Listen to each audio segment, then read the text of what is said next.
ഇതിവര് social media തുറക്കാൻ വയ്യ. Full skin care obsession ആണല്ലേ?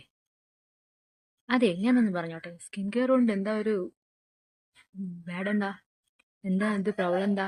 നമ്മൾ സ്കിൻ കെയർ റൊട്ടീൻ ചെയ്യുന്നത് നല്ല കാര്യമല്ലേ? നമ്മൾ സ്കിൻ കെയർ ഒബ്സഷൻ അല്ല, നമ്മൾ സ്കിന്ന് നല്ലതായിട്ട് അപ്പിയർ ചെയ്യണം എന്നുള്ളത് നമ്മുടെ ഒരു സെൽഫ് കെയറിനും അല്ലെങ്കിൽ സെൽഫ് ലവിനും വേണ്ടിയിട്ടുള്ള ഒരു കാര്യമല്ലല്ലോ, ഒരു സന്തോഷം തരുന്ന കാര്യമല്ലേ? അതിനെന്തിനാ ഇങ്ങനെ നെഗറ്റീവ് അടിക്കുന്നത് മൊത്തം?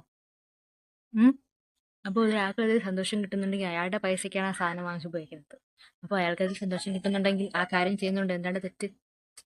നമ്മുടെ സ്കിന്ന് നല്ലതായിട്ട് അപ്പിയർ ചെയ്യണം അല്ലെങ്കിൽ സ്കിന്ന് നല്ല ഹെൽത്തി ആയിട്ട് ഇരിക്കണം എന്നുള്ളത് നമ്മുടെ ആവശ്യമല്ലേ? അതിന് വേണ്ടിയല്ലേ നമ്മൾ ചെയ്യുന്നത്. അല്ലാണ്ട് നമ്മുടെ ഒരു ഫെയർ അല്ലെങ്കിൽ ഡാർക്ക് അങ്ങനെ ഒരു കമ്പാരിസൺ വേണ്ടിയിട്ടല്ലല്ലോ എല്ലാവരും ചെയ്യുന്നത്. അപ്പോൾ സ്കിന്ന് നല്ല ഹെൽത്തി ആയിട്ടിരിക്കുന്നത് എല്ലാവരുടെയും ആവശ്യമാണ്. അതിനുവേണ്ടി ഓരോ കാര്യങ്ങൾ ചെയ്യുന്നു, അതത്രേ ഉള്ളൂ. നമ്മളെന്നും അതിങ്ങനെ ചെയ്യുന്നതല്ലേ, അതൊരു റുട്ടീനായിട്ട് കൊണ്ടുപോകുന്നു, അത്രേ ഉള്ളൂ.